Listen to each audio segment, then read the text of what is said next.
I already gave a copy to Beth, so. Scott started this, he combed his hair, so I will too. Anyway, as I got a note on the top of this, it said the lodging I'm referencing here is strictly September, October, and November, mostly during hunting season. But anyway, good afternoon, Tex Irwin with West Fork Lodge. You are asking what the reintroduction of wolves has done to our business. It would almost be simpler to say, what positive influence have they made? That answer is zero. The negative impact reaches far and wide. In our business, I will only be talking about the lodging, as there is a factor of food and drinks that go along with lodging. We're in our 7th year at the lodge. It took from 2005 to 2006 to get the business up to speed. From 2009 to 2010, we experienced an 81% decrease in lodging. Going farther back, from 2006 to 2010, we had an 85% decrease in lodging. Last year, 2010 in September, it was a 73% drop from previous years. October 2010, we had no stays, and in November 2010, we had 2 reservations. For this upcoming fall hunt, the only reservation to date is for 1 night in November. Due to the decrease in lodging from hunters, our business has gone from a 7-month season to a 5-month season. A 29% drop in business. In 2009, hunters at our lodge were texting and calling their counterparts to report how bad the hunting was in the West Fork. Montana Fish, Wildlife, and Parks statistics will tell you how much money the hunters brought into Ravalli County. And as we all know, if you figure in an economic multiplier to money brought into this county, what that revenue impact is on this county. Thank you for your time. Thank you. My name is Jerry Dickin. I'm an owner of Mountain Spirit Inn in Darby, Montana. And I just wanted to let everybody know about my wolf encounter. On the 2nd day of elk season, last fall, 2010, I went up Tin Cup Trailhead with my friend Matt Gogert, which he used to be a prison guard at Fort Leavenworth. And it was approximately 2 hours before daylight. We parked this vehicle in the parking area and headed up the trail about 100 yards. We were both holding small flashlights, no more than 4 inches, just enough to light up the trail. And let's see, and had expected to walk for about 2 hours up the trail and get settled in a good spot. However, seeing 6 sets of glowing eyes in the flashlights, my partner Matt said, "Are those coyotes?" I would estimate that the animals were 15 feet in front of us. I said, "Hell no, those are wolves. Start shooting." I pulled out over my SKS, which was slung over my shoulder, and started firing. Matt was firing his pistol. I said, "Keep an eye out behind us." The 2 of us walked back to back toward the vehicle. They were circling us, and they stayed on us all the way back. They acted in a fearless manner from us or the gunfire, and it felt like 2 miles walking back to the pickup. I went through 2 30-round clips. Once we got back inside the vehicle safely, we rolled down the windows just a couple of inches. We could hear the wolves outside growling. We sat there for about an hour and a half until daylight hit, and then the wolves disappeared with the dawn. We didn't go back to see if we hit anything. We figured all the game was gone, and so we went to a different area. It is well known that the elk, deer populations are down, and I believe this is a direct result of an increasing wolf population, which has significantly impacted my small business, Mountain Spirit Inn in Darby. We have suffered an economic decline in business during our hunting season. In 2008, our November occupancy was 45%. In 2009, it was 31%.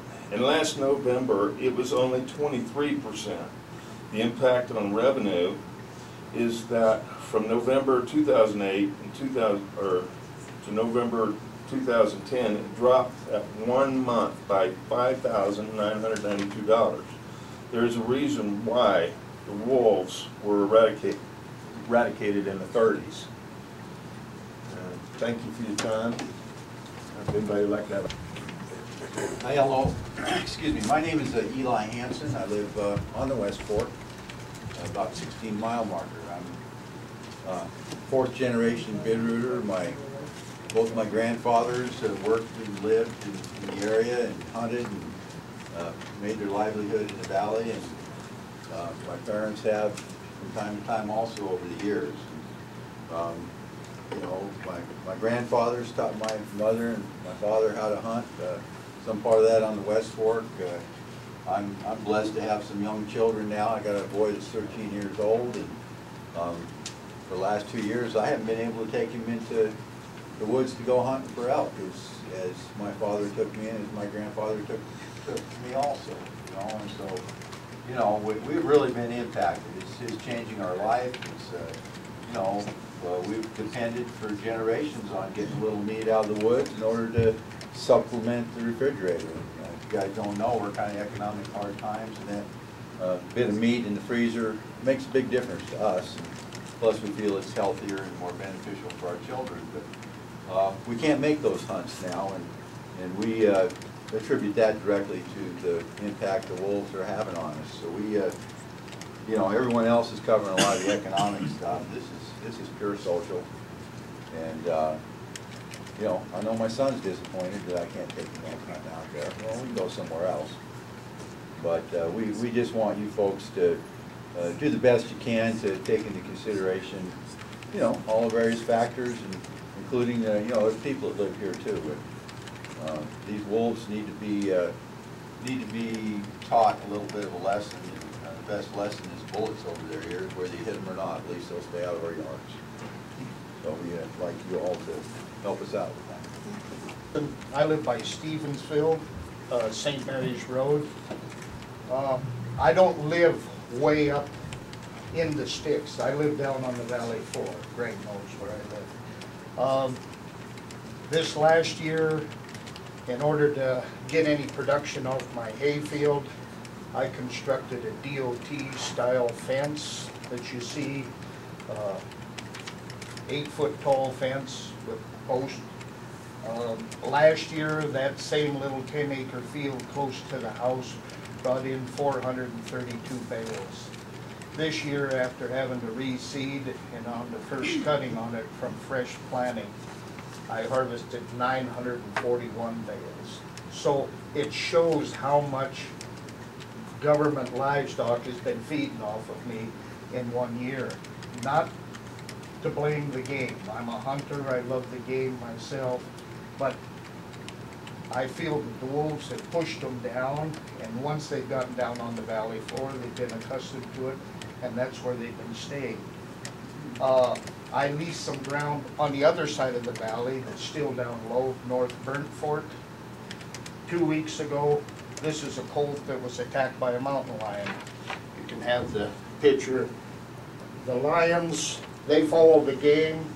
The wolves push the game down onto the bottom. The lions got to eat too. We're getting a lot of predation. I could see if we're more or less going into the forest and that. My gosh, right on the valley floor. Still Montana. It'd be nice to be able to afford the ranch. Thank you. Thanks, Frank.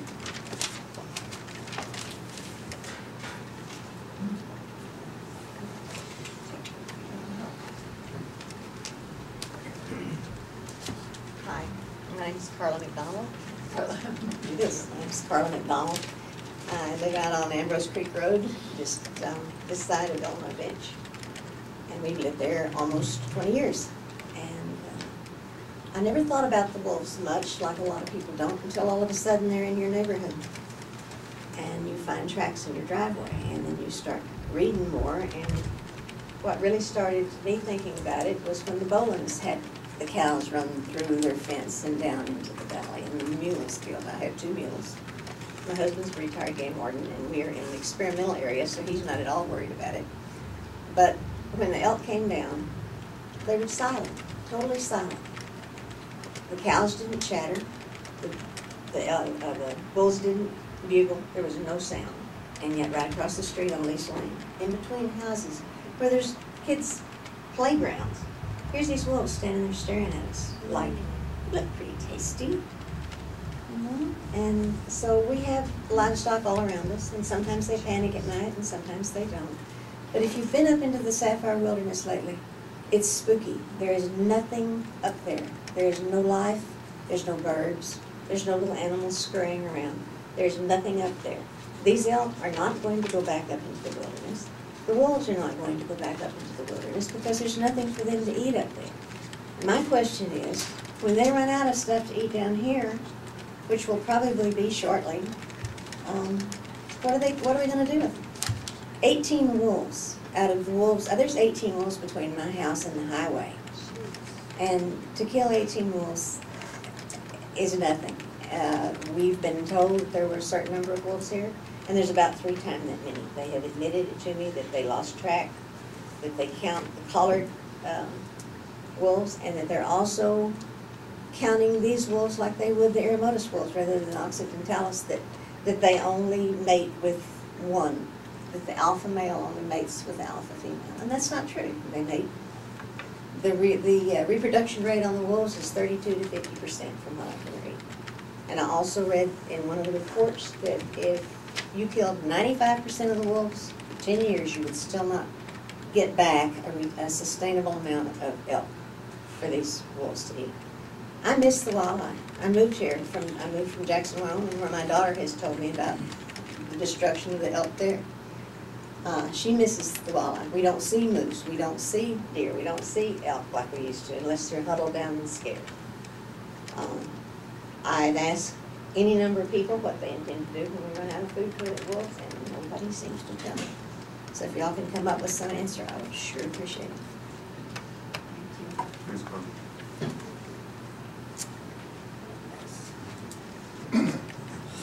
Good afternoon. My name is Chet Lutz. I'm a volunteer for the Rocky Mountain Elk Foundation. I'm the district chair for Western Montana.